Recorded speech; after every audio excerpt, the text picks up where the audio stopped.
ستړي مسئ اداري فساد هغه ناوړه پدیده چې افغانستان یې د بلا خولې ته اچولی دی. په هلمند کې د دغه بد بوټي د کار عوامل څه دي او فساد کومې ستونزې رامنځته کړي دي؟ نن مو د نیمې نړۍ خپرونه همدې مسئلې ته ځانګړې ده چې اداري فساد څنګه ورکېدای شي او حل لارې یې څه دي. د خپرونې میلمانه مو دي د هلمند د والي ویاند عمر ځواک، د ولایتي شورا غړی عطاالله افغان او د بست خصوصي لیسې مشر او استاد غلام سرور غفاري. همدا ډول مو خپرونې ته د ځوانانو د پارلمان غړي او اوسنیه احساس هم رابللې وه. خپرونې د پیل د مخه یې ژمنه وکړه چې راځم، خو تر پایه هم رانغله.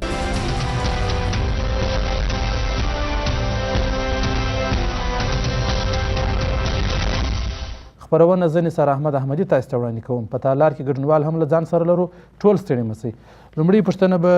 ډاکټر صاحب سید اسرت عزیزي وکړي. مهرباني وکړئ. بالکل په دې ارتباط باندې موږ پوښتنه دغه ده چې اداري فساد په هر ارګانو کې زیات دی، ځکه چې ورځ پر ورځ باندې وطن حالات ګورو، ورځ پر ورځ باندې شرایط خرابېږي او زیات باعث ټول خلک په دې باندې اعتراف کوي چې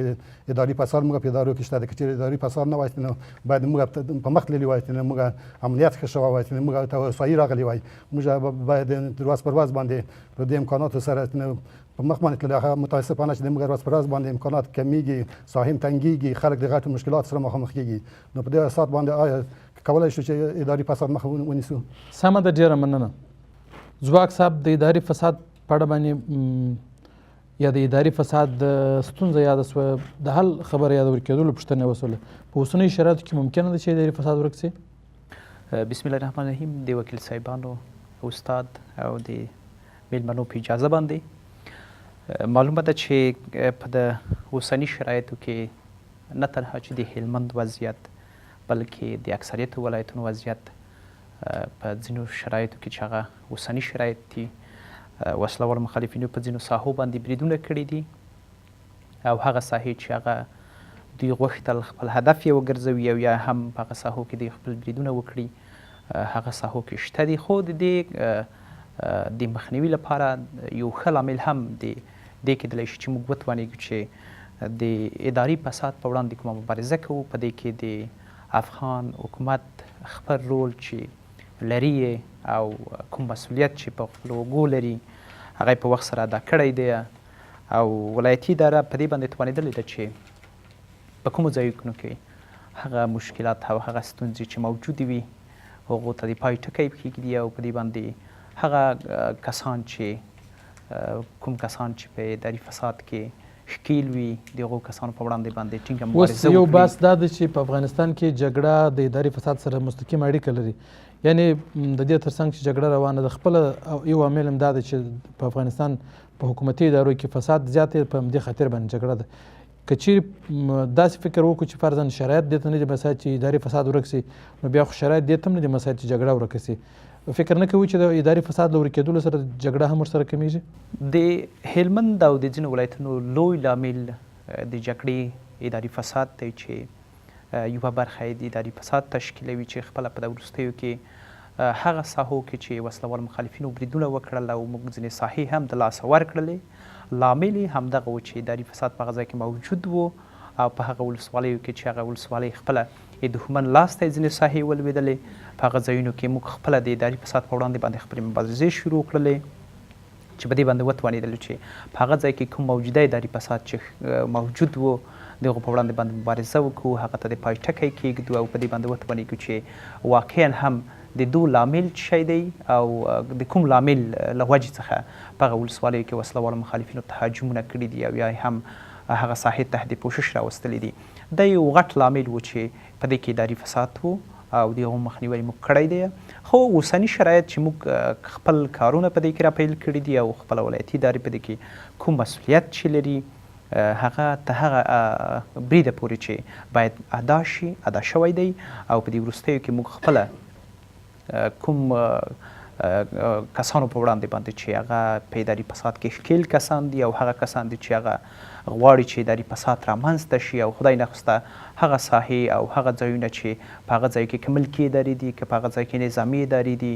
د هغوی مشکلات نور هم زیات شي. د هغو مخنیوی مو کړی دی په هغو کې موږ توانېدلي یو چې هغو ته د پای ټکی کېږدو. خو زه وایم چې اداري فساد اوسني شرایط اداري فساد د ورکېدو لپاره هم ښه شرایط دي، ځکه چې نه تنها په دې کې موږ رول لرو چې د اداري فساد په وړاندې باندې مبارزه وکړو، په دې کې ولس هم باید همکاره اوسي چې تر څو د اداري فساد دغه منبع چې دا به دوی ته د پای ټکی کېښودل شي او نور موږ په دې باندې وتوانېږو چې اداري فساد له منځه ولاړ شي. په دې صورت کې موږ توانېدلي یو بیا چې په هلمند کې هم جګړه نوره ختمه شي او د هلمند جګړه هم نوره پای ته ډېره مننه. ښاغلی غفاري صاحب، د اداري فساد د له منځه وړلو لپاره د شرایطو یا حالاتو خبره وسوله، څومره شرایط د دې سره تړلي دي چې اداري فساد پر ضد مبارزه بریالۍ کېدلی سي یا ناکامه؟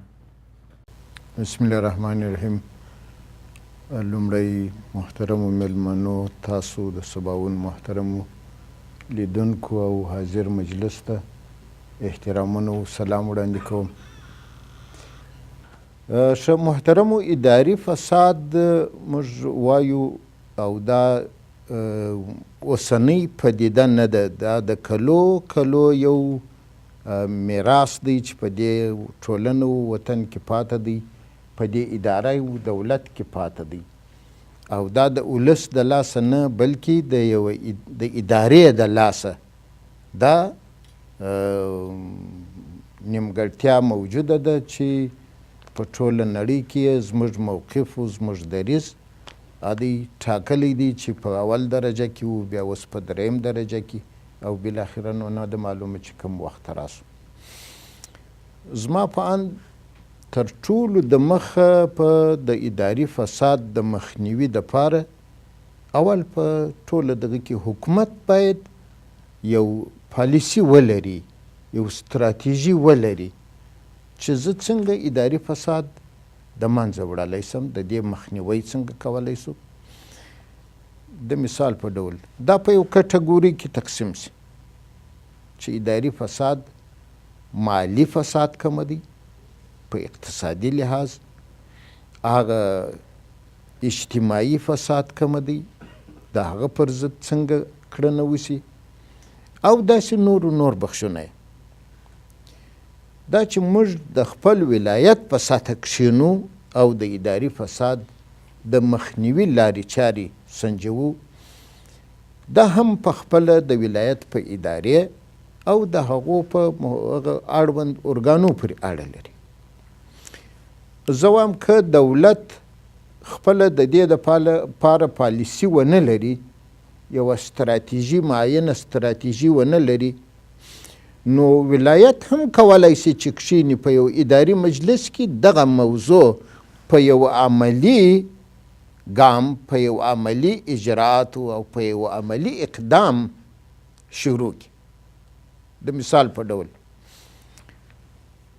تر ټولو د مخه خلکو ته آګاهي ورکول چې موږ پوه سو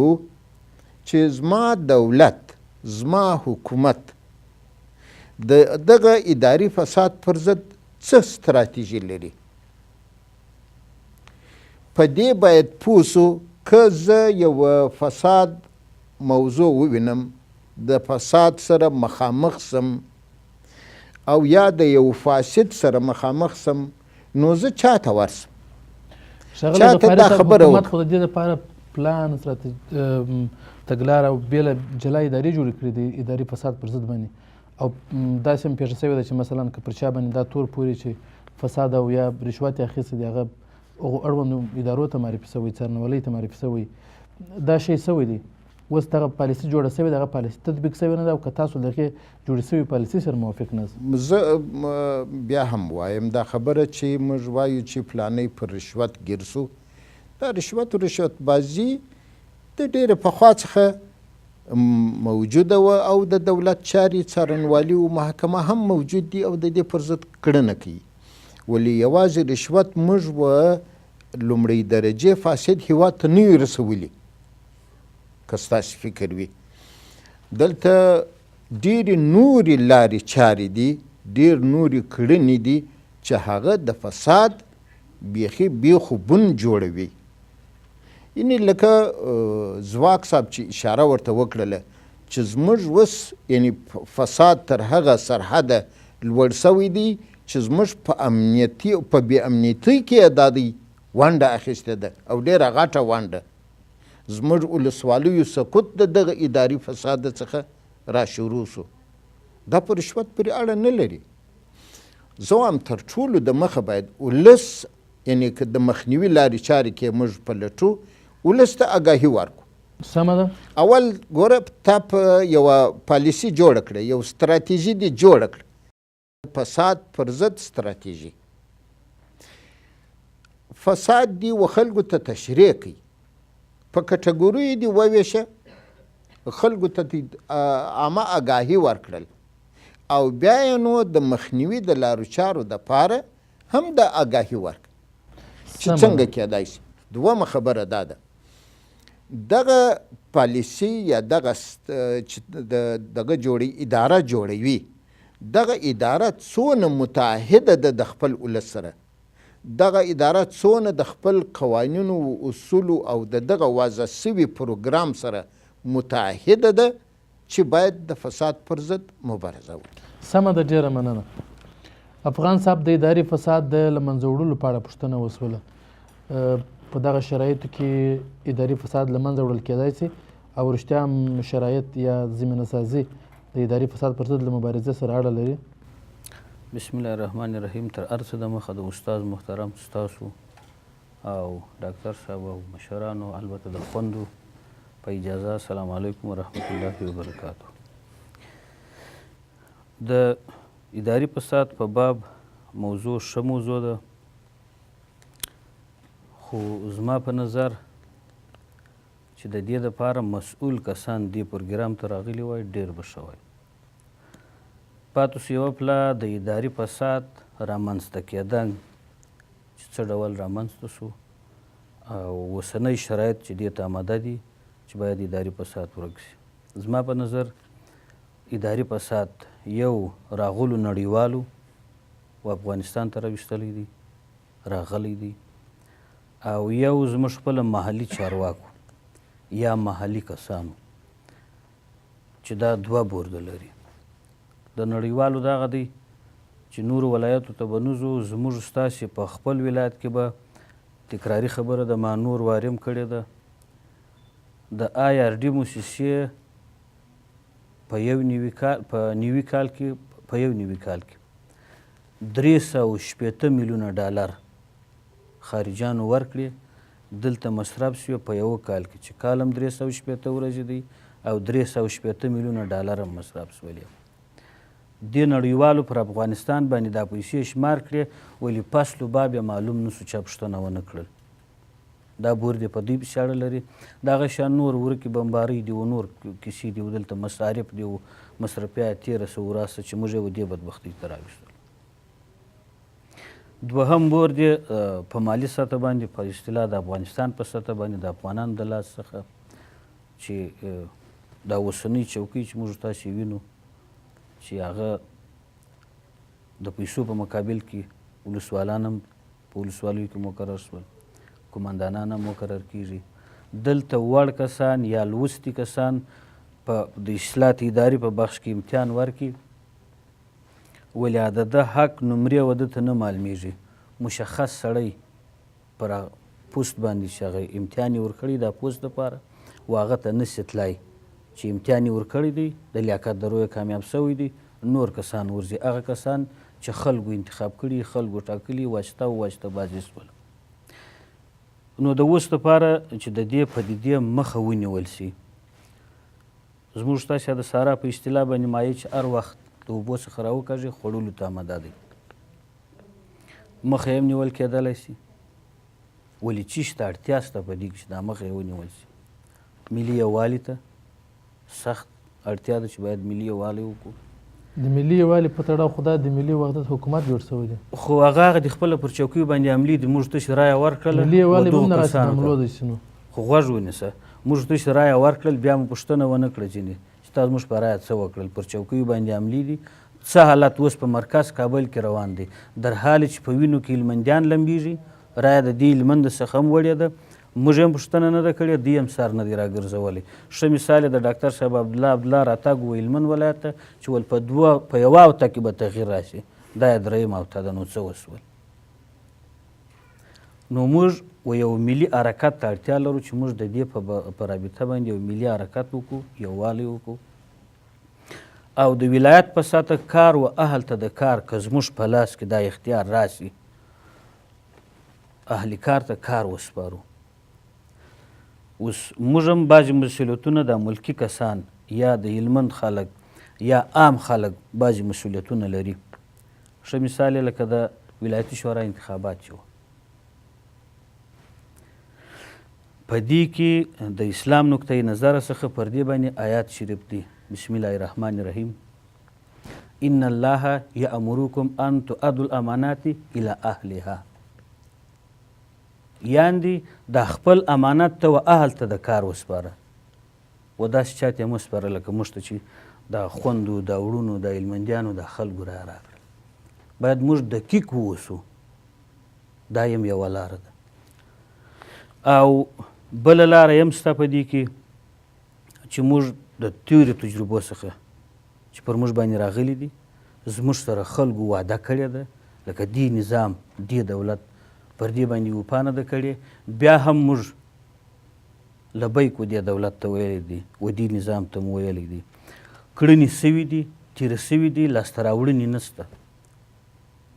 نو د دې دپاره موږ چې د ملي یووالي ته اړتیا لرو، یووالي ته اړتیا لرو، یووالی باید وکړو، د دې ټولو چارو مخنیوی کېدلی سي، یعنې بدلون راتلی سي. که چیرې داسې چپه خوله پاته سو نو نه دا فساد ورکېږي، اوس له 2مه درجه یو چې اولې درجې ته به پورته سو په نړیواله سطح. سمه ده، ډېره مننه افغان صاحب. تالار ته ورځو. په دویم کتار کې د زهرا په نوم یوه مېرمن پوښتنه لري. مهرباني. موږ پوښتنه دغه ده چې د سیاست یو کار پیدا سي، یو ژوند پیدا سي، چې نارینه مو ولاړه نو سیاست یې حق نه لري چې کار وکړي. سیاست هم باید حق ولري چې کار وکړي. خپل یو چې صحیح ده چې بېسواده یو، بېسواده ته هم باید یو کار پیدا سي، یو دغه وسي، د عمل خلک باید بند سي چې خرڅوي یې. خو ډېر ځوانان یې واخیسته، تیکه تیکه یې کړه. دا هم فساد دی، دا هم اداري فساد دی. نو سړی فکر وکړي دغه چې دا هم رشوت بازي ده، چې ده باید د اول دغه بند سي. هغو لرې جنګو ته دي لا نه ځغلي، اول دې دغه بند سي. دا هم تیار دغه دی، پس لوی فساد دغه دی. ځوانان یې ګرده خراب کړل، ځوانان یې ګرد دغه کړه. پسې توغندۍ راځي، لیورزی مې په خدای چې پشکې شهید سو، توغندۍ رالې وموښتلې، دغه د لیسه ذکور و دې خواته د برج و هاخواته وموښتل. سمه ده، ډېره مننه. دغه رنګه بیرته په تالار کې تمیږو. په دویم کتار کې د زکیې په نوم یوه مېرمنه پوښتنه لري. مهرباني. بسم الله الرحمن الرحیم. ما از این شکایت داریم، یک محصلی که 14 سال الی 16 سال درس میخواند، زحمت میکشه، اینا مثلا 14 پاس خو خیلی زیاد است، اما خیلی کسا هست که لیسانس است. اینا ریاست محترم معارف امتحان میگیره، اینا به فیصدی 80 90 الی 100 اینا کامیاب میشه، اما اینا بدون وظیفه، بدون کدام مصروفیت مانده. اما یک کسی که از شپیل فارغ شده، حتی املا و انشایش سم نیسته، اینا به آسانی بهترین وظیفه داره، بهترین وظیفه مقرر هستن. اینا این ما یک فساد اداری میخوانیم. مثال از کارمندای اداری دولت ما ایتو ستاسو خبره واخیستل ولا پوښتنه مو څه ده؟ تاسو واسې فرضاً نجونې بریالۍ کېږي په لوړو نمرو سره او دنده نه ورکول کېږي، فرضاً بل څوک وظیفې ته ځي چې هغه ښوونځی ویلی یا سمې نه ویلی یا د شپې لیسه ویل، دا شی مو پوښتنه مو څه ده؟ خب چرا مثلا چرا امی کسی که زحمت میکشه، واقعا این کسی که درس میخونه، این کسی که فیصدی نمره زی بالاست، چرا برازی وظیفه نمیته؟ سمه ده، ډیره مننه. این یک کسی که هیچ استعدادی امی مثلا وظیفه نداره، استعدادی استادی نداره، برای به آسانی وقت این وظیفه میگیره، اینا مقرر میشه. ډیره مننه. اگر ما به اداره دولتی مراجعه کنیم، مثلا میگه این پیسه به عنوان شیرینی بر ما بیار، اینمی شیرینی خودش یک رشوه است. ډیره مننه. ځواک صاحب، د لومړنۍ مېرمنې شکایتونه او ستونزې تاسې واورېدلې، وایي چې ولې نالوستو میرمنو ته دنده نه پیدا کېږي او که د هغوی د کورنۍ غړي په دولت کې خپل ژوند له لاسه ورکوي بیا د هغوی سرپرستۍ دپاره څوک نشته او د دوی حقوق هم نه ورته رسېږي. دا یوه خبره. او بله دا وه چې نجونې ځینو دولتي چوکیو ته په لوړو نمرو بریالۍ کېږي خو دوی د دوی پر ځای باندې داسې څوک ودرېږي چې دغه چوکۍ د مخ ته بیولو ظرفیت هم نه لري او یا داسې چې فرضاً د شیرنۍ په ډول پیسې ځینې غوښتل کېږي. دلایل مو څه دي؟ بسم الله الرحمن الرحیم. دا چې مثال هغه کسان چې په دولت کې دندې لري، وظیفې لري، په پولیسو کې دي، په ترافیکو کې دي، موږ د هغوی قدر لرو، هغو ته موږ احترام لرو ځکه قرباني به یې ورکړې وي، کار به یې کړی وي. خو د دې لپاره چې باید د هغوی حقوق په وخت سره ورکول شي، موږ په دې ولایت مقام اداره په دې کې ژمنه پاتې شوې ده او 24 ساعته د هغه کسانو په وړاندې باندې چې هغه ستونزې لري، مشکلات لري، هغه د مشکلاتو سره مواجه دي، کیدلی شي چې موږ سره مستقیما تماس ونیسي، هغه خپله راشي ولایت مقام ادارې ته خپل شکایت وړاندې کړي. که په نظامي برخه کې کار کړی وي موږ ورته لیواله یو چې د نظامي مسؤلینو سره کښینو په دې کې او د هغه ستونزې او مشکلات چې خپله دی لري یا ورسره مواجه دی د هغوی سره شریک کړو. او یا هم هغه کسان چې په ملکي اداراتو کې وي چې قرباني ورکړې وي، هغوی وخت تیر کړی وي، کار یې کړی وي، هغو لپاره موږ هغه حقوق چې باید د دولت لخوا څخه ورکول شي هغه ورته ولایتي اداره خپله د افغانستان حکومت دې ته ژمن پاتې دی او کولی شي چې دوی په مستقیم ډول باندې هغه ریاستونو ته چې هغه ریاستونه کوم مسؤلیت لري په دې برخه کې هغه ته مراجعه وکړي او که چیرې بیا هم دوی د نورو مشکلاتو سره مواجه وي چې هغه سرپناه نه لري او یا هم په کور کې نور ستونزې او مشکلات هم لري چې هغه یا څوک نه لري چې هغه خدای نخواسته دوی دپاره داسې څوک نه وي چې هغه د دوی دپاره خواري برابره کړي او یا د دوی دپاره غریبي برابره کړي. بیا هم موږ هغه هلې ځلې او هغه مرسته چې موږ خپله د ولایت مقام له طریقه څخه تر ډېرې بریده پورې تاسو ته معلومیږي چې په د وروستیو کې موږ تقریبا په دې باندې وتوانېدو چې د هغه اشخاصو دپاره چې هغوی بالخصوصا قرباني ورکړي وي، هغه غریب کسان وي، هغه مهاجر شوي وي، هغه د ولسوالیو نه راغلي ولایت ته، هغوی ځای نه لري او یا هم د هغوی دپاره باید موږ په دې برخه کې کار وکړو. په دې باندې موږ تر ډېره بریده پورې بریالي شوي یو، د وکیل صاحبانو سره په تماس کې شوي یو، ولایتي شورا ته مو په دې برخه کې خپله هغه د اندازې صلاحیت ورکړی دی چې دوی باید هغه کسان موږ ته معرفي کړي چې واقعا مستحق کسان وي، هغه کسان موږ ته معرفي کړي ولایت مقام ادارې ته چې واقعا هغه قرباني ورکړي وي، که په نظامي برخه کې وي او که په ملکي برخه کې وي. او دوهم نالوستو کسانو ته چې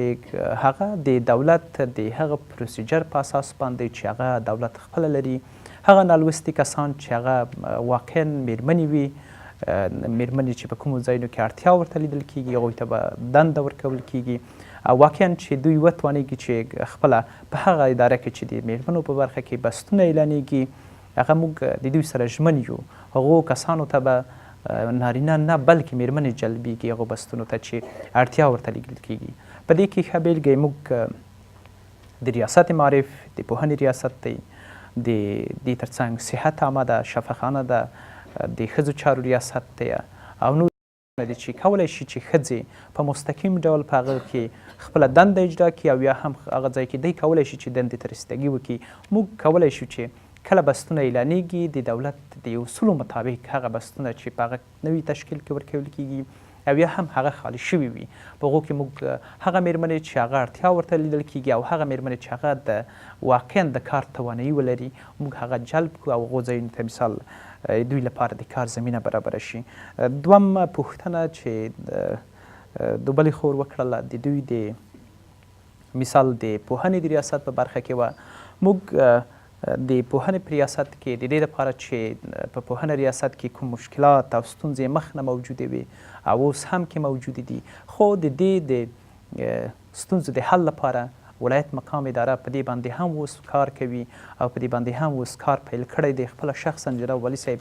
چې مرکز ته ځي په وزیر صاحبانو سره رئیس جمهور سره په دې برخه کې هغه اداراتو کې چې مشکلات دي په هغه اداراتو کې چې ستونزې دي هغه مستقیما موږ شریکوو ورسره هغه د هغو لپاره چې په هغو کې حل رامنځته شي او وتوانېږو په دې باندې چې واقعا خوند په دې کې په کوم ډول باندې دوی د کیملمۍ په برخه کې دي که په نورو برخو کې دي دوی خپلې دندې اجرا کړي او هغه کسان چې واقعا چې موږ بیا په دې باندې باید افتخار وکړو چې په هلمند کې یو لیسانس خور چې هغه واقعا چې هغه لیسانس وي او بیا هم په د معلم په حیث باندې او یا هم د ښوونکي په حیث باندې په نورو اداراتو کې د مدیر د مامور په حیث باندې وظیفه اجرا کوي موږ دې ته لیواله یو او د هغوی د حق د خوندیتوب او د هغو ته د چې مثال په ځای کې امتحان ورکوي ازموینه ورکوي هغه چې دوی د نمرو فیصدي د لیاقت په اساس باندې وي او د دوی نمرو فیصدي هغه ځای ته لوړه شوې وي چې واقعا دوی په سمه کچه باندې نمره وړي وي دې ته موږ لیواله یو او د هغوی سره مرسته کوو خپل شکایت د مستقیما ولایت ادارې ته درج که دا ډول کړي شکایت تاسو ته اوس چې مثلا یو چا د کار په بدل کې پیسې ځینې غوښتې یا فرضاً د شیرني په ډول یا په بل نامه باندې هغه لپاره څه عکس العمل شایست موږ که یو څوک واقعا کامیابه شوي وي او که هغه خپله هغه نمرې وړي وي چې هغه د لیاقت نمرې دي او هغه نمرې وړي دي چې مثلا هغه ورته ایښودل شوي په هغه ځای کې او ټارګېټ نمرې دي هغوی سره موږ ژمنه کوو چې ثبوت دې وړاندې کړي موږ ورته سره همغږي یو موږ ورسره مرسته کوو ولایت مقام ادارې تر هغه وخته پورې چې دوی حق وانخلي او حقدار ته ونه سپاري هېڅکله به هم هغه بل کس ته اجازه ورنه کړي خدای نخواسته چې هغوی لپاره د دوی حق وخوړل شي سمه ده ډېره مننه ښاغلی استاد که فرضاً په حکومتي اداره کې یو ځوان د حکومت لپاره خپل ژوند له لاسه ورکوي بیا د هغه کورنۍ به سرپرستۍ پاتېږي د هغه حقوق نه ورته ورکول کېږي دا ډول پیښې که ډېرې تکرارېږي د راتلونکي لپاره ټولنې ته عواقب څه دي دا د یوې مېرمنې ستونزې به چې بیان کړې او بله مسله دا وه چې څوک وړتیا او لیاقت لري هغه ته دولتي چوکۍ نه ورکول کېږي په واسطو او پیسو باندې ګمارنې کېږي مهرباني وکړئ او لکه مخکې چې موږ د فساد پر انواعو خبرې وکړلې چې فساد ډول ډول دی په هره ساحه د ژوند کې یا هره ساحه د ژوند فساد نیولې ده په دولت او دولتداري او په دې ټولنه کې د خور خبره ډېره پر ځای خبره ده معقوله خبره ده ولې زما په اند بیرته راځو ادارې ته که اداره د شکایاتو د اورېدلو یوه ښه دفتر ولري او د شکایاتو د اورېدلو دپاره نو بیا عملي ګام واخلي که په معارف کې وي د شکایاتو کمیسیون باید ورسي معارف ته او هغه موضوع چې د سره مستقیما ادرس ته چې پلانی سړی په غیر حقوقي ډول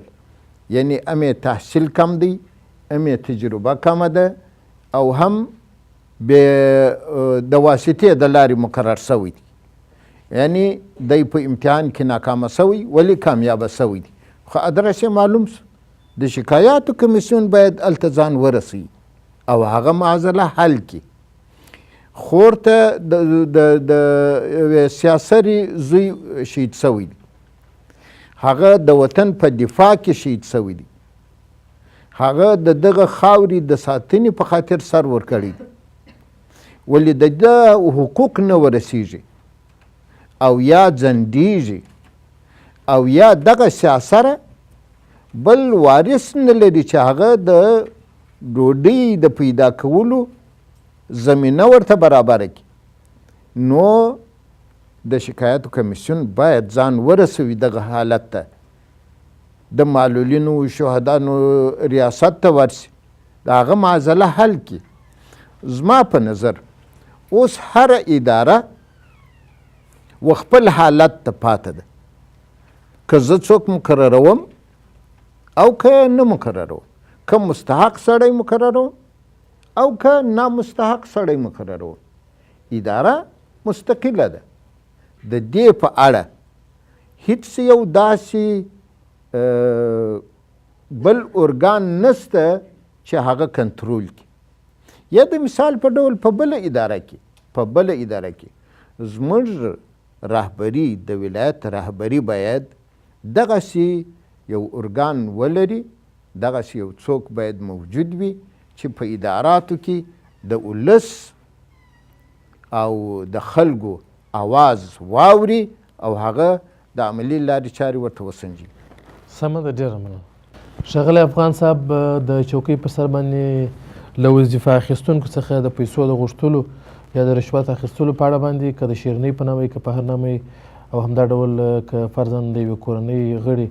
د دولت یا حکومت په دفاع کې خپل ژوند له لاسه ورکوي، بیا د هغوی حقوق نه ورته ورکول کېږي، په دې باب دلایل څه دي؟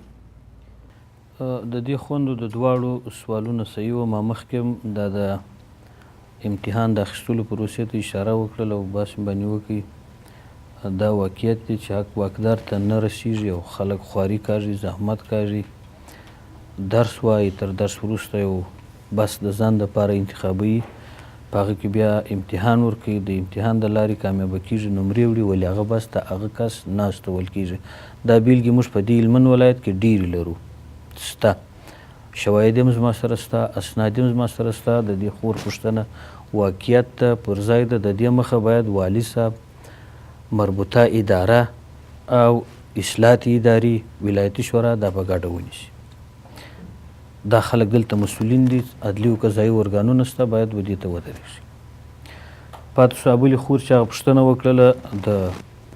د زوی د معتاده کېدو په باب چې زما زوی معتاده سوی دی او یا مې خاوند شهید سوی دی یا نور کسان د دولت په صفوفو کې په شهادت رسیږي ولې حقوق نه ورکول کېږي. دا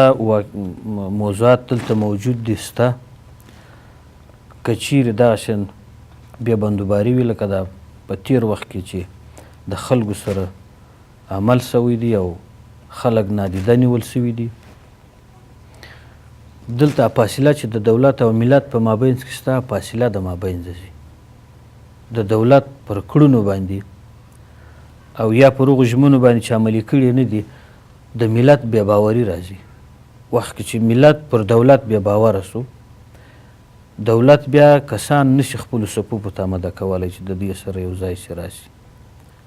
کومه فضا چې شته، کومه فاصله چې شته، هغه پراخه کېږي. دا اوس چې موږ دلته دا ستونزې او مشکلات راپېښ دي، لامل هم دا دی چې دولت او ملت په مابینځ کې فاصله نیولې ده، سره لیرې دي. څه غوښتنه چې ملت لري هغه د دولت په تاوان نه ده، په ګټه یې ده. ولې کنات ورکوانګه بیا باید د دولت د خوا څخه شي. فرض مثال په یو د یوې د مرکز څخه تر یو ولسوالۍ پورې ملت د سړک د پخېدو غوښتنه کوي، ولې د دولت په توان کې نشته. دولت یې باید داسې سر ورخلاص کړي چې دا سړک چې زه جوړوم پیسې ستا څخه راټولوم،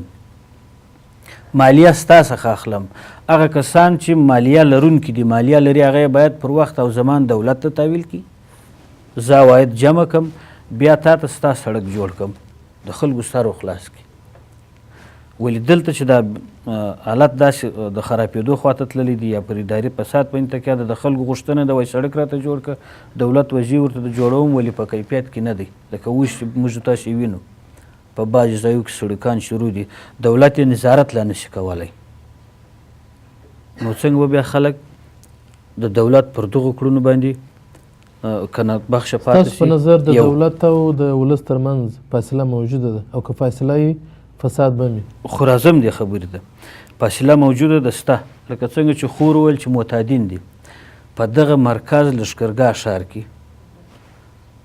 دا خوندو ته هم وایم، تاسې ته هم وایم، حکومتداري او د حکومت چارواکو ته هم وایم، کې ځای نه وي ورمعلوم د رویونو د خرڅولو والا چې زه تر لاس ونیسم ورته ویې دروم چې په دغه ځای کې دغه سړی دی، دغه روین خرڅوي.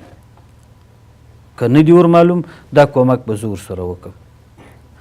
په پارکونو کې ځوانان ناست دي، در به دره دي، ټوکر ټوکر دي، که هر دا معتاد کس راګیر کړي پوښتنه ځینې وکړي، یو لوستی کس به هم وي، تکړه کس به هم وي،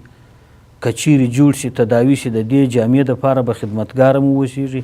اما متاسفانه دولت په دې بخش هم سر نه دی ګرځولی، د رویونو د خرڅولو والا مخه هم نه ده نیولې. دلیل د دولت تر ولکې لاندې په داسې ساحه کې شته، یعنې د تصدیو بوس د نمرو مخ ته د فابریکې و شاته دغه کورونه چې دلته دا خام کورونه چې په دغه کورو کې خرچیږي، د دولت رینجران لا کله کله راځي ورته درېږي، هیروین ځینې وړي.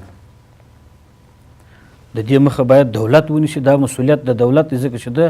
وعده کړې ده، په غاړه یې اخیستې ده. که چیرې دا خرڅېږي معتادین به نور هم ډېرېږي. سمه ده. او د اصلاحات اداري په بخش کې که چیرې حق واکدار ته ونه رسېږي، یو وخت به داسې وخت راشي چې د دغه دولت وبستونو ته به خلک امتحان لا نه ورکوي، د نورې خوارۍ غمه به وخوري. یو وار بیا تالار ته ستنېږو. په دویم کتار کې د بازوغې په نوم یوه مېرمن پوښتنه لري. مهرباني وکړه. ما پوښتنه دغه ده چې ولې دا د چا غور ولې نه کېږي، ولې یو خبره چې ځای ته نه ځې چې هرې قومندانۍ ته ورځم وایي ځه ځه جاڼۍ دلته هېڅ دغه نشته، دلته بل ځای ولاړه سه، هلته چې ورځم وایي بل ځای ولاړه سه. ولې د یو چا سره کومک ونه سي، بیا داسې چې شی راسي د خپله سره دغه کې وایي جاڼۍ روپۍ رالې تمامې سوې بالا شی نسته، ځه ځه ولاړه سه. دا دغه دی چې په کور کې سپین ږیری سړی دی، دوه دانې کوچني زامن مې دي، دوه زامن مې شهیدان سوي دي، یو په د عبدالله خان سره شهیدان سوي، دواړه چې دغه چې د دغه افغانستان خدمت ورکوم ستاسو دپاره دغه. بیا نو ولې اوس ولې مرسته ورسره ونیسي، دا سپین ږیری پلار یې اوس څه سي چې د بل په سرای کې د بل په ځای کې او د ماښام ډوډۍ موږ نه لرو چې دغه سي. دا ولې دا څنګه حکومت دی، دا څنګه دغه دی چې دغه د چا سره کېږي. په دولت کې دا ډول طرزالعمل موجود دی کله چې د وطن په دفاع کې یو ځوان یا څوک خپل ژوند له لاسه ورکوي، دغه دپاره بیا د شهید یو کارت جوړېږي، بیا دغه کارت وایي کارت ته ورغلی یم، وایي کارت یې زه اوس وظیفه نه لرم چې زه ستا د زوی کارت در جوړ کړم. دغه عبدالله خان دی، وایي زه وظیفه نه لرم. نو کارت خو به تاسو خپله جوړوئ ځکه زوی وایم چې دی وایي مشر یې جوړ نه کړي، وایي نه جوړېږي چې دا مشر یې رانیسي چې وایي زما نفر دی شهید سوی دی، باید دی ګوته ولګوي باره جوړېږي. نو اعلان که داسې چې ورغلی یم دفترو ته، وایي ځه ځه جاڼۍ دلته هېڅ دغه دلته نه جوړېږي مګر یا مشر راغی. سمه ده، ډېره مننه. د مخکنۍ مېرمنې د خبرو په دوام همدا ډول په تالار کې پاتېږو. د امیر خان خروټي په نوم چې په لومړي کتار کې ناست یو ځوان پوښتنه لري. مهرباني. زه امیر خان خروټي غازي محمد جان خان مدني ټولنې اداري مدیر یم. زه دا پوښتنه کوم چې د فساد لامل څه دی، اول نه ورکېږي تر څو پورې به دا حالت په افغانستان کې روان وي. آیا د دې کوم دغه هم شته چې څوک یې لاره ونیسي؟ او بله پوښتنه مې دا ده چې یو د دوشنبې په ورځ یا د یکشنبې په ورځ مخه د ازادۍ په راډیو کې وویل شول چې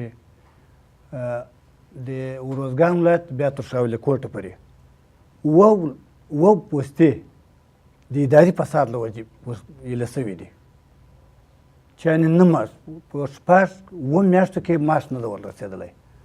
نو دا حکومت په څه رقم حکومت سي؟ د دې جوابګو څوک دی؟ ښه خو دا وه چې دلته د اداري فساد اداره شته په دا ولایت کې،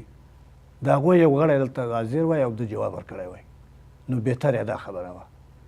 دا فساد خو له اوله سر تر اخره شروع ده. په دغه کې په مکتبو کې قلم راځي، کتابچه راځي، کتاب راځي، ولې ورکېږي؟ بازار پیدا کېږي خو متعلم ته نه رسېږي، زده کوونکي ته نه رسېږي. بازار په ډک چې هر کتاب وغواړي، هر قلم وغواړي چې د متعلم په نامه له نورې نړۍ چې موږ ته کومک کېږي، خو نن ورک دي.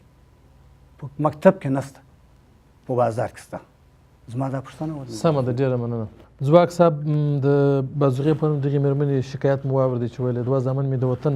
په دفاع کې قرباني سوي دي، خو د هغو د شهیدانو کارتونه تر اوسه نه دي جوړ سوي او د جوړولو چاره یې هم د دې له وسه وتلې ده. دولت باید د دې لپاره څه وکړي او کوم طرزالعمل لري؟ او دغه رقم بیا به د بلې خبرې ته هم راځو. د دې لپاره چې باید هغه کسان چې مخکې ما یادونه وکړله چې د هغوی حقوق باید ورکول شي او باید په وخت سره ورکول شي، ځکه چې دوی موږ په دې باندې پوهیږو چې د وطن د دفاع په موخه باندې د قرباني ورکړې ده او دوی خپل اولادونه شهیدان شوي دي او هغه هم د وطن د دفاع په موخه باندې. په دې کې موږ خپله هغه کسان چې واقعا په دې کې ناغړن دي او یا هم هغه کسان چې باید دوی د هغوی حقوق نه ورکوي، په دې برخه کې موږ خپلې هلې ځلې کوو او اوس هم دغه دوام لري. خو د دې شکایت ستاسو چې مثال په کومه طریقه باندې د دولت د خپل پروسیجر د خپل طرحې د خپلو کوم پلانونو په اساس باندې چې د هرې ادارې لپاره جوړ شوي دي هغه باید په وخت سره د همغه طریقه څخه تکمیل شي. د تاسو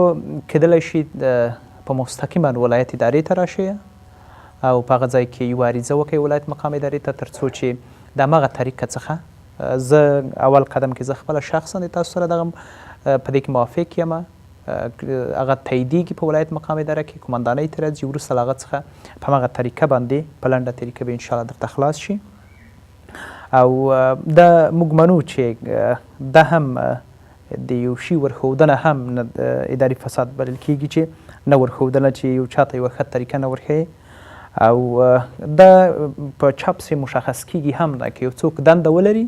او که ویې نه لري اما دون که شهید شوی وي یو اسکر په هغو وخت کې د په مرحله کې هغه هیڅ کله هم هغو ته راجع کیږي نه. کیدلی شي ولایت مقام ادارې ته تاسو عریضه وکړئ چې د ما مثال یو زوی شهید شوی دی د وطن د قربانۍ په خاطر باندې په وطن کې قرباني ورکړې ده د دفاع په خاطر باندې عریضې نویسانو ته چې ورشئ تاسو ته هغه طریقه درښیي موږ کیدلی شو تاسو سره مرسته وکړو او دغه ستونزه چې تاسو لرئ د موږ مستقیما د هغه ریاست چې شهدا معلولینو دی د هغه طریقه څخه قمندانۍ سره ټول سره شریک شي او د تاسو دغه ستونزې ته د پای ټکی کیږدي او انشاءالله په دې برخه کې موږ هغه کسان چې په وطن کې قرباني ورکوي هغه کسان چې هغه میندې او هغه مورګانې چې خپل اولادونه یې د وطن په دفاع کې قرباني کړي دي موږ هغو ته قدر لرو د هغوی د پښو خاورې موږ هر وخت هر کله د ولایت مقام اداره د دوی په مخ باندې خلاصه ده دوی کولی شي راشي په مستقیم ډول باندې خپل شکایت درج کړي. موږ خپله ولایت مقام اداره د دې لپاره چې خلک شکایتونه کوي او خلکو شکایتونه شته دي د منو چې په اداراتو کې به مشکلات وي د خلکو په وړاندې د خلکو په وړاندې به ستونزې وي د دې دپاره موږ مشخص یو دفتر جوړ کړی دی د شکایاتو دفتر دی چې هغه ته کیدلی شي تماس ونیسئ که چیرې تاسو کار په کوم ځای کې بندیږي نه تنها د ټولو موږ شمېرې د ټولو سره شته دي په هغه ځای کې تاسو د هرې مور او د هر ورور د هر چا مشکل چې وي موږ هغه ورته خپله ځواک صاحب امیر خان خروج پوښتنه وکړه چې اداري فساد به څو تر څو پورې ولې نه ورکېږي او ولې د ورور د پوښتنې په ځواب کې باید زه وایم چې اداري فساد نه تنها چې دا بلکې په هغه ځایونو کې یا په هغه دفترونو کې یا د دولت په چوکاټ کې د خلکو چې هغه مدیران یا هغه مسئولین یا هغه اشخاص چې په دولت کې موجود دي دا دوی خپله اداري فساد ته هغه کسان مجبوروي چې هغه کسان غواړي چې یو کار وکړي او دی په دې فکر کې وي چې اما دغه کار موانع څوک ونه ګرځي خو زه موږ خپل په نظر باندې چې هغه کسان چې قانوني کار وي او هغه کسان چې واقعا دوی غواړي چې هغه خپل قانوني کار په کومه مرجع کې یا په کومه اداره کې مخته یوسي هغه کیدلی شي په شفاف ډول هغه کار خپل تعقیب کړي او بې له دې نه چې په یو اداره کې فساد وي او په یو اداره کې فساد موجود وي هغو کې مثال سربیره په دې باندې دی هم دې ته هغه سړی مجبوره کړي چې نور هم فساد وکړي او د هغه کار چې وي که قانوني وي که غیر قانوني وي دی هم دغه کس دغو ته مجبوروي. خو زه موږ خپل په دې برخه کې چې کار کړی دی او لاملونه یې موږ ته معلوم شوي دي ډیری وخت کې هغه کسان چې هغه غواړي خپل یا پروژې او یا هم نور کارونه چې هغه غیر قانوني کارونه دي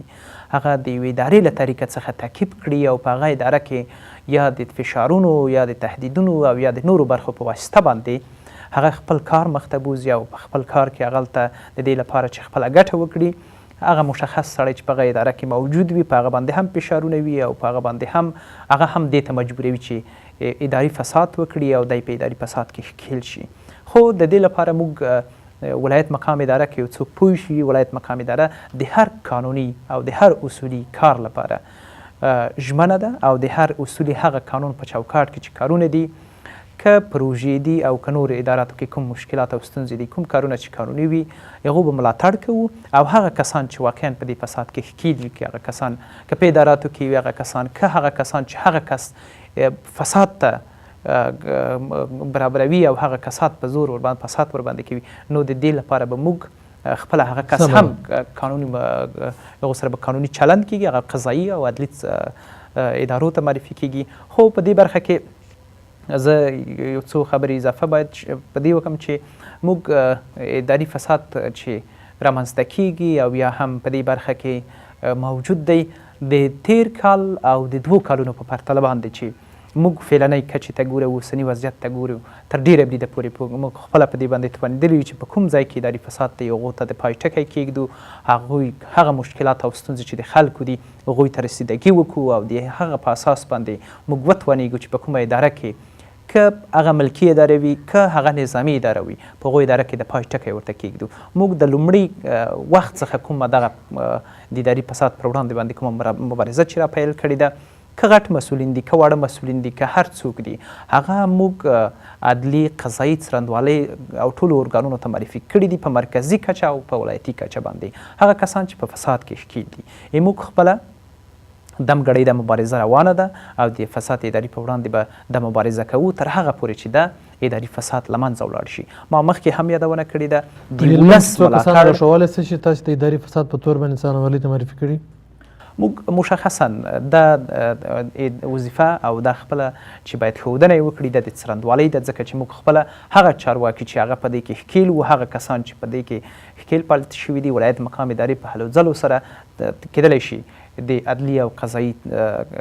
اداراتو څخه دغه پوښتنه وکړي چې کوم کسان تاسو ته معرفي شوي دي او په دې برخه کې تاسو څه کړي دي موږ په هغه نظامي کسانو کې هم یادونه کولی شو چې په دې کې نظامي کسان هم شامل دي چې اداري فساد په وړاندې ده د غفلت وظیفې په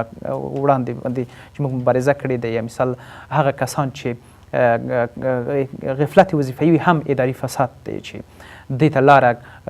برابروي چې دا یو اداري فساد شي نو په دې برخه کې موږ خپل اقدامات کړي دي او په دې برخه کې اوس هم زموږ کار روان دی او په دې به تر هغه وخته پورې کار کیږي چې ما مخکې یادونه کړه که په ملکي اداراتو کې وي که په نظامي اداراتو کې په دواړو اداراتو کې که لوړپوړي مسؤلین دي که هغه کسان دي چې په ادارو کې هغه څرنګوالۍ ته معرفي شوي دي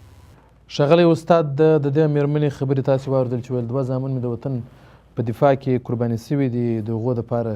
د هغوی حقوق تر اوسه نه سم ترلاسه کولی دغه ډول پیښې د هیواد لپاره څومره زیانمنې دي او بله پوښتنه دا وسوله چې تر څو پورې به دغسې ګډوډي اداري فساد موجود دي او د فساد به کله ورکېږي ولې نه ورکېږي مهرباني وکړئ د دغه خور چې اولادونه یې شهیدان شوي دي چې د دوی سم پوښتنه وکړي چې ته پر دغه حکومت او دولت او پر دغه اداره څونه باور اوس لرې زه په دې باور یم چې د دې باور کم شوی دی ځکه یو څوک چې خپل اولاد د وطن و خدمت ته دروي او بیا د هغه په مقابل کې 1 روپۍ نشي ترلاسه کولی امتیاز او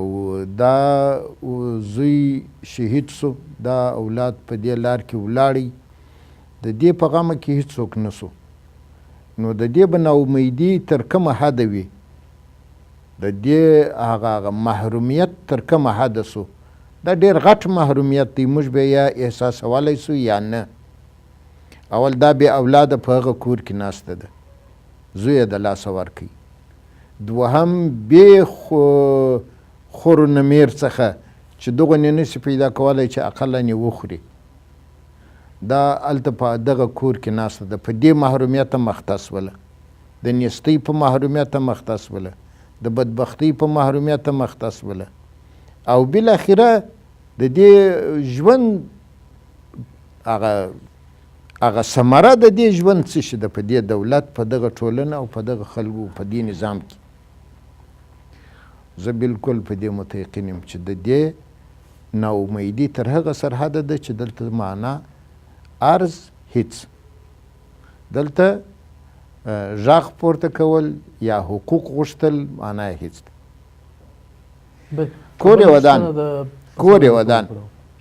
کور یې ودان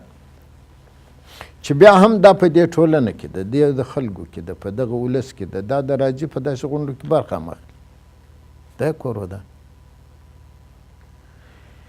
ولی زما وړاندیز داسې دی ادارې ته او یا دغه مسؤلینو ته زه هم اوس ګوره ځواک صاحب وایي چې موږ د شکایاتو کمیسیون لرو په دغه د شکایاتو په کمیسیون کې دغسې اول متعهد خلک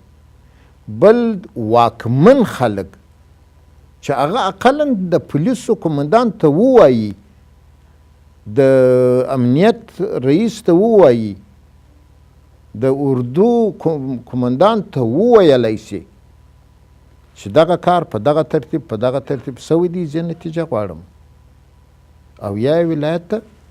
راپور ورکوم. دلته یو حاکمیت ضرور دی چې یو څوک حاکمیت ولري خپل پر ارګان، خپل پر اداره او خپل پر قانون پر اصولو باندې. زه په دې باور یم چې دلته غیر قانوني کار بیا څوک نشي کولی. دلته حاکمیت ضرورت دی. د مثال په ډول والی صاحب خپل پر رئیس حاکمیت لري، شی پیژني چې دغه دی فاسد دی، دی حاکمیت نه پر لري. زه په دغه باور یم، تاسې هم ممکن ما سره دی پر دغه رئیس یا پر دغه قمندان یا پر دغه باندې نه قانون دته اجازه ورکړې ده د دغسې حاکمیت. قانون هم داسې نشته. هلته خپل وزیر لري، خپل اداره لري، خپل امیر لري. که دی په دې پوه سي چې دغه والي ما سبا بندي کولی سي، زما څه پوښتنه کولی سي او ما قانون ته راکشولی سي،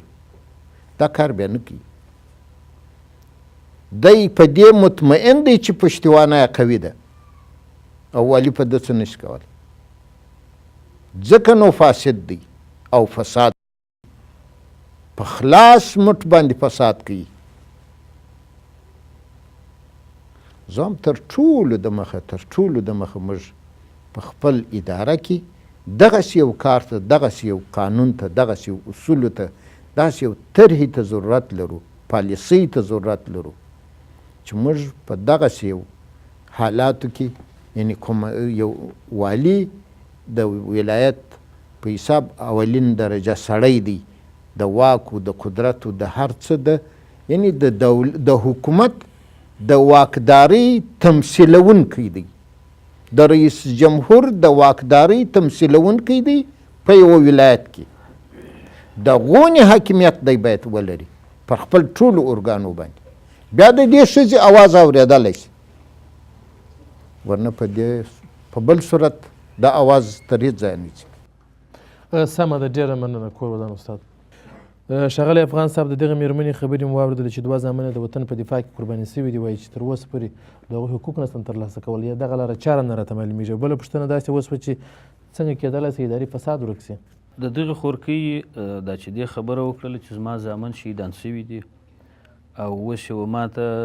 اکرامیه نه راکول کېږي او یا مې دولتي چارواکي خپلې شعبې ته نه پرېږدي. زه به دا ووایم چې د دې په باره کې موږ د وزارت داخلي ادارې معین د دې سره ما خپله دا خبرې وکړلې. دا داسې دغه سته، یو تعداد ارکان داسې سته چې بعضې کسان چې د پولیسو په لیکو کې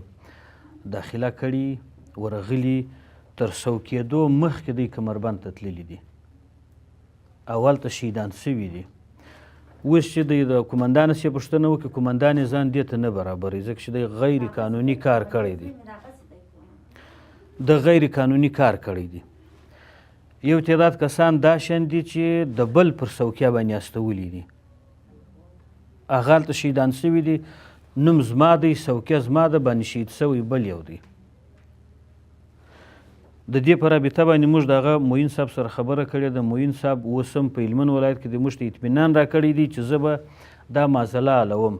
څوک چې شهید شوی دی هغه ته به د هغه د شهادت حقوق ورکوم، او څوک چې زخمی شوی دی هغه ته به د هغه د زخمی کېدو حقوق ورکوم. دا ستا پوښتنه خوره پر ځای ده، دا کارونه شوي دي، هم اوس په بعضې مواردو کې روان دي، ځکه چې جنګي حالت دی. کسان چې ولاړ شي څوک شوي لا نه وي، بیا شهید شي ورته راوړي. د دې په باره کې باید قمنداني خپل تصمیم ونیسي. موږ وار د مخه خبر ورکړی دی، پیشنهادات موږ کړي دي، لیکلي مو دي، معین صاحب ادارې ته مو ورکړي دي، قمندان د امنیې ناست و، کومندان د 505 بوس زون کومندان ناست و، اداري معاون د کومندانۍ ناست و، ټول نظامي چارواکي ناست و. دا ستاسې غم موږ خوړلی دی، دا د غم ورکړی دی او دا ستونزه شته. او بل د دغه په پای کې ستونزې چې څه ستونزې را ایجادوي. که چیرې دغه کومندانان چې دلته په دا ادارو کې ناست دي، په دا شعباتو کې ناست دي، او دغه د شهیدانو مندې خویندې وروڼه خپلې شعبې ته نه پرېږدي، زما په نظر که دغه زمري نه وي په دا شعبه کې دی دا وظیفه هم نسي اجرا کولی، نو بیا به دی پر خپله لار باندې ځي، شعبه بې ورپاته وي او معاش بیا نو خدا ښه چې څه ډول دته ورسېږي که نه ورسېږي. ولې غیرت خو دی نه لري چې دا غیرت دی وکړي چې دغه زخمي مور پیدا کړي، دا شهید خور پیدا کړي، دا شهید ورور پیدا کړي، هغه حقوق چې د دغه شهید د ده سره شته هغه ورسوي. ګرانو لیدونکو او اورېدونکو، د نیمې نړۍ نننۍ خپرونه چې د اداري فساد په اړه به چمتو کړه همدومره وه. د خپرونې میلمانه مو د هلمند د والي ویاند عمر ځواک، د ولایتي شورا غړي عطاالله افغان، د بست خصوصي لیسې مشر او استاد غلام سرور غفاري، او همدا ډول مو پروګرام ته د ځوانانو د پارلمان غړې حسنیه احساس هم رابللې وه، هغه رانغلله. تر بلې خپرونې اجازه غواړو. د الله په امان.